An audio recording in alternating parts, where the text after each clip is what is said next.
ప్రతి ఒక్కరి ఇంట్లో సర్వసాధారణంగా ఉండే వస్తువుల్లో గ్యాస్ సిలిండర్ ఒకటి. దీంతో ఇది ఇంట్లో నిత్యావసర వస్తువుగా మారిపోయింది. అయితే గ్యాస్ సిలిండర్పై కొన్ని అంకెలు ఉండడాన్ని గమనించే ఉంటారు. అది ఏంటనే ఆలోచన మాత్రం ప్రతిసారి వచ్చినా కానీ తెలుసుకునే ప్రయత్నం మాత్రం పెద్దగా చేసి ఉండం.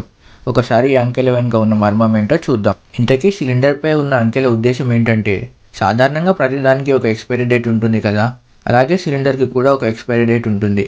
దాన్ని ఉద్దేశించేవే ఈ అంకెలు. సహజంగానే సిలిండర్పై కనిపించే అంకెల్లో ఒక ఇంగ్లీష్ లెటర్, తర్వాత 2 సంఖ్యలు. వీటి ఆధారంగానే సదరు సిలిండర్ యొక్క ఎక్స్పైరీ డేట్ తెలుస్తుంది. ఏ అంటే జనవరి నుంచి మార్చ్, బి అంటే ఏప్రిల్ నుంచి జూన్, సి అంటే జూలై నుంచి సెప్టెంబర్, డి అంటే అక్టోబర్ నుంచి డిసెంబర్ అని అర్థం. ఇలా ఒక్కొక్క అక్షరాన్ని 3 నెలలుగా విభజించారు.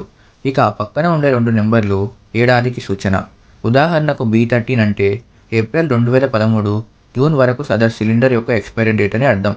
దీని ద్వారా గ్యాస్ ఏజెన్సీ వారు సిలిండర్ క్వాలిటీని చెక్ చేస్తారు. ఏవైనా లీకేజీలు ఉంటే వాటిని సరిచేసి మళ్ళీ కొత్తది మార్చి కస్టమర్లకు పంపిస్తారు. ఒకవేళ సిలిండర్ జీవితకాలం ముగిస్తే దాన్ని స్క్రాప్కి పంపిస్తారు. మరి మీ ఇంట్లో సిలిండర్పై ఉన్న నెంబర్ను ఓసారి వెళ్ళి చూసి చెక్ చేయండి.